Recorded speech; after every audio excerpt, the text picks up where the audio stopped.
നമുക്കൊരു stable 9 to 5 ജോലിയൊക്കെ കിട്ടി നമ്മുടെ ലൈഫൊന്ന് സ്റ്റേബിളായിട്ട് ഒരേ ലെവലിൽ പോകുന്ന സമയത്ത് നമ്മൾ ആഗ്രഹിക്കുന്നൊരു കാര്യമായിരിക്കും നമ്മൾ റിട്ടയർമെൻറ്റ് ലൈഫിനെ കുറിച്ച്. റിട്ടയർമെൻറ്റ് പ്ലാൻ ചെയ്യുന്ന സമയത്ത് നമ്മളുടെ മുന്നോട്ടുള്ള ലൈഫിൻ്റെ എക്സ്പെൻസസും നമ്മളുടെ ഗോൾസ് നമ്മളുടെ ഇൻട്രസ്റ്റ് നമ്മളുടെ നീഡ്സ് എല്ലാം നമുക്ക് അച്ചീവ് ചെയ്യാനായിട്ട് ഫ്യൂച്ചറിലേക്ക് നമുക്കൊരു സെർട്ടൺ കോർപ്പസ് ആവശ്യമുണ്ട്.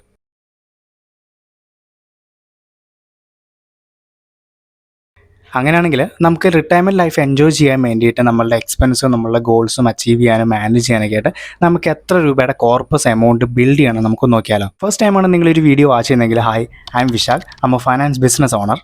നമ്മളുടെ ഇന്നത്തെ ഇൻകവും എക്സ്പെൻസും നമ്മളുടെ നീഡ്സും നമ്മളുടെ വാണ്ട്സും എല്ലാം നമുക്കറിയാവുന്നൊരു കാര്യം. പക്ഷേ ഫ്യൂച്ചറിൽ അതിൽ പല കാര്യങ്ങളും ചേഞ്ചസ് വരും. സോ ആ ഒരു ചേഞ്ചസിനനുസരിച്ചായിരിക്കും നമ്മളുടെ ലൈഫ് മുന്നോട്ട് പോകുന്നത്. എൻ്റെ സ്റ്റോക്ക് ബ്രോക്കിംഗ് കരിയറിൽ ഞാൻ ആദ്യമായിട്ട് ചെയ്തു കൊടുത്തൊരു റിട്ടയർമെൻറ്റിന് വേണ്ടിയിട്ടൊരു പോർട്ട്ഫോളിയോ ആണ് ഞാനിവിടെ പറയുന്നത്. ഒരു 33 വയസ്സുള്ളൊരു എംപ്ലോയി ആണ്, ഒരു പ്രൈവറ്റ് കമ്പനിയിൽ എംപ്ലോയ് ചെയ്യുന്ന ഒരാളായിരുന്നു.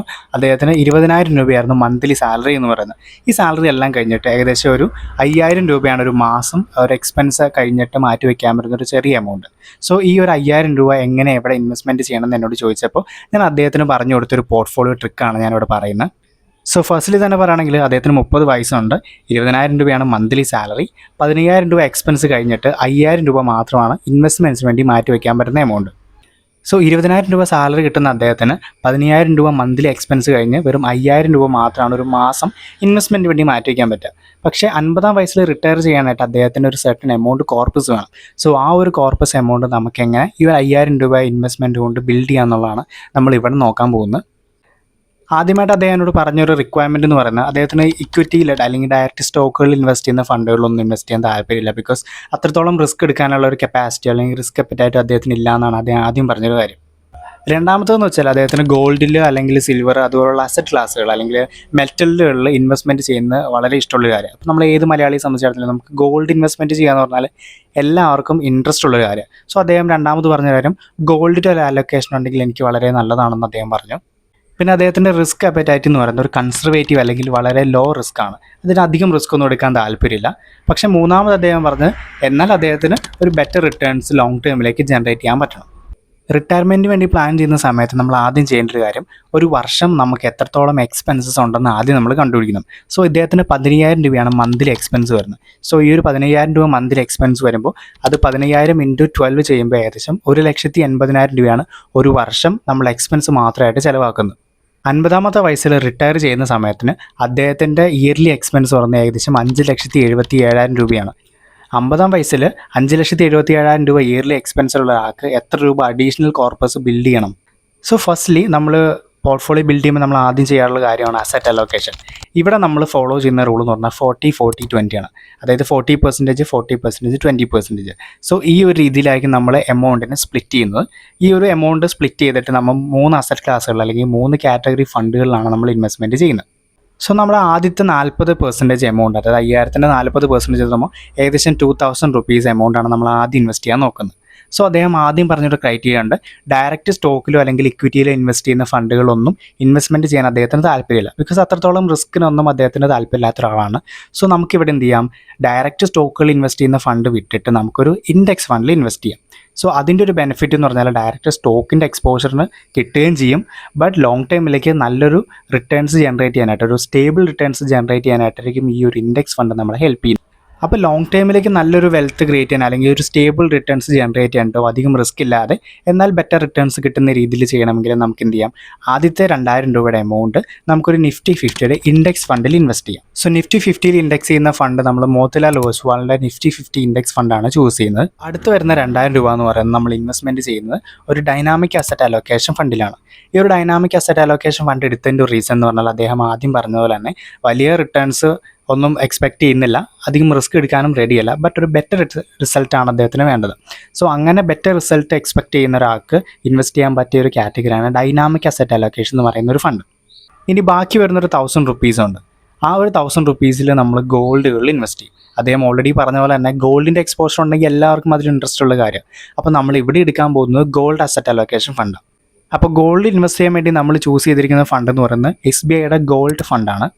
അപ്പോൾ നമ്മൾ 40-40-20 റൂൾ അനുസരിച്ച് നമ്മൾ 2000 രൂപ വെച്ച് 3 ഫണ്ടുകളിൽ ഈ ഒരു അസറ്റ് അലോക്കേഷൻ സെലക്ട് ചെയ്ത് കഴിഞ്ഞു. ഇനി 50-ാം വയസ്സിൽ അദ്ദേഹത്തിൻ്റെ കോർപ്പസ് ബിൽഡ് ചെയ്യാനായിട്ട് ഒരൊറ്റ കാര്യം കൂടി അദ്ദേഹം ചെയ്താൽ മതി. എല്ലാ വർഷവും ഒരു 10-25% അല്ലെങ്കിൽ 15%, 20% എത്രയാണോ നമുക്ക് കപ്പാസിറ്റി ഉള്ളത് അതിനനുസരിച്ച് നമുക്ക് ടോപ്പ് അപ്പ് ചെയ്ത് കൊടുക്കാം. സോ ടോപ്പ് അപ്പ് ചെയ്യുന്നതിൻ്റെ ഒരു ഗുണം എന്ന് വെച്ചാൽ ഓരോ വർഷം നമ്മൾ ടോപ്പ് അപ്പ് ചെയ്യുന്ന എമൗണ്ടും ഇതിൽ കൂടുതലേക്ക് ആഡായി വരും. സോ അവിടെയും കോമ്പൗണ്ടിങ് സിമ്പിളായിട്ട് വർക്ക് ആവാനായിട്ട് ഹെൽപ്പ് ചെയ്യും.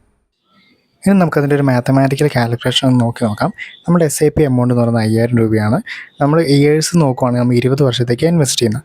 20 വർഷത്തേക്ക് നമ്മൾ സ്റ്റെപ്പ് SIP ആയിട്ട് ചെയ്യുമ്പോൾ 15% നമ്മൾ ആനുവലി ഇൻക്രീസ് ചെയ്യുന്നുണ്ട്. സോ നമ്മുടെ എക്സ്പെക്റ്റഡ് റിട്ടേൺസ് എന്ന് പറയുന്നത് ഏകദേശം 12% ആണ്. ഇത് ഫിക്സ്ഡ് അല്ല, വേരിയബിൾ ആയിരിക്കും. സോ മാർക്ക് കണ്ടീഷൻ അനുസരിച്ചായിരിക്കും നമുക്ക് റിട്ടേൺസ്. സോ ഇൻവെസ്റ്റഡ് എമൗണ്ട് നോക്കുവാണെങ്കിൽ 61 ലക്ഷം നമ്മൾ ഇൻവെസ്റ്റ്മെൻറ്റ് ചെയ്യുന്നുണ്ട്. എസ്റ്റിമേറ്റഡ് റിട്ടേൺസ് മാത്രം നോക്കുവാണെങ്കിൽ നമുക്ക് ഏകദേശം വരുന്നത് 81,52,000 രൂപയാണ് നമ്മൾ എസ്റ്റിമേറ്റ് റിട്ടേൺസ്. സോ 20 വർഷം കഴിയുമ്പോൾ 12% വെച്ച് ടോട്ടൽ വാല്യൂ നോക്കുവാണെങ്കിൽ ഏകദേശം 1,42,00,000 രൂപ അടുത്താണ് നമുക്ക് ടോട്ടൽ എസ്റ്റിമേറ്റഡ് വാല്യൂ വരുന്നത്. ആഫ്റ്റർ 20 ഇയേഴ്സ്, അതായത് 50 വയസ്സാകുന്ന സമയത്ത് 1,42,00,000 രൂപയാണ് നമ്മളുടെ ടോട്ടൽ കോർപ്പസ് എന്ന് പറയുന്നത്. സോ ഈ ഒരു രീതിയിൽ സ്റ്റെപ്പ് അപ്പ് SIP ആയിട്ട് നമ്മൾ ചെയ്യുവാണെങ്കിൽ നമുക്ക് നല്ലൊരു പോർട്ട്ഫോളിയോ ബിൽഡ് ചെയ്യാനായിട്ട് പറ്റും. 50-ാമത്തെ വയസ്സിൽ നമ്മളുടെ ഇയർലി എക്സ്പെൻസ് എന്ന് പറയുന്നത് ഏകദേശം 5,77,000 രൂപയാണ് ഒരു ഇയർലി എക്സ്പെൻസ്. നമ്മളുടെ റിട്ടയർമെൻറ്റ് കോർപ്പസ് ഓൾറെഡി നമുക്ക് 1,42,00,000 അടുത്തുണ്ട്. സോ നമുക്ക് അതിൽ നിന്ന് SWP വഴി, അതായത് സിസ്റ്റമാറ്റിക് വിഡ്രോവൽ പ്ലാൻ വഴി ഒരു ഫിക്സ്ഡ് എമൗണ്ട് നമുക്ക് വിഡ്രോ ചെയ്തെടുക്കാം. സോ നമ്മളുടെ അന്നത്തെ മന്ത്ലി എക്സ്പെൻസ് വരുമ്പോൾ 48,000 രൂപയാണ് ഒരു മാസം എക്സ്പെൻസ് വരുന്നത്. സോ ഈ 48,000 രൂപ നമ്മളുടെ ടോട്ടൽ പോർട്ട്ഫോളിയോ നമുക്ക് മന്ത്ലി വിഡ്രോ ചെയ്തെടുക്കാനായിട്ട് പറ്റും. ഇവിടെ എടുത്തു പറയേണ്ട ഒരു കാര്യം എന്ന് വെച്ചാൽ ഈ ഒരു പോർട്ട്ഫോളിയോ എല്ലാവർക്കും സ്യൂട്ടബിൾ ആയിരിക്കില്ല.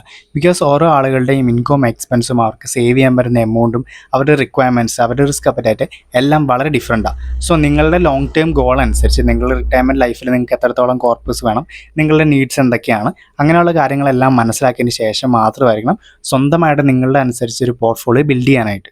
ഇവിടെ നമ്മൾ നല്ലൊരു പോർട്ട്ഫോളിയോ ബിൽഡ് ചെയ്താൽ മാത്രം പോരാ, നമ്മൾ ലോങ് ടൈമിലേക്ക് ബിൽഡ് ചെയ്യുന്ന ഒരു പോർട്ട്ഫോളിയോനെ നമ്മളെപ്പോഴും പറയാറുള്ള പോലെ ഒരു 6 മാസമോ അല്ലെങ്കിൽ 1 ഇയറോ കൂടുന്ന സമയത്ത് നമ്മൾ കണ്ടിന്യൂസ് ആയിട്ട് ഇവാലുവേറ്റ് ചെയ്യുക. ബിക്കോസ് നമ്മുടെ പോർട്ട്ഫോളിയോ കണ്ടിന്യൂസ് ആയിട്ട് നമ്മൾ ഇവാലുവേറ്റ് ചെയ്യുന്ന ഒരു ഇമ്പോർട്ടൻസ് എന്ന് വെച്ചാൽ മാർക്കറ്റിൽ നമ്മൾ പറഞ്ഞ രീതിയിൽ പല ടൈപ്പ് ഓഫ് റിസ്ക്കുകളുണ്ട്.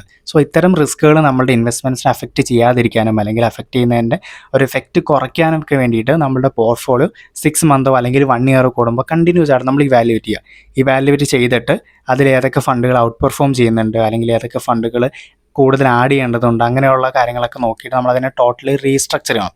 സോ നിങ്ങൾ ഓൾറെഡി ഇൻവെസ്റ്റ്മെൻറ്റ് ചെയ്യുന്ന ഒരാളാണെങ്കിൽ അത്തരം പോർട്ട്ഫോളിയോ റിവ്യൂ ചെയ്യാനും അല്ലെങ്കിൽ റീസ്ട്രക്ചറിങ്ങിനൊക്കെ നിങ്ങൾക്ക് താല്പര്യം ഉണ്ടെങ്കിൽ നമ്മളെ കോൺടാക്ട് ചെയ്യാം.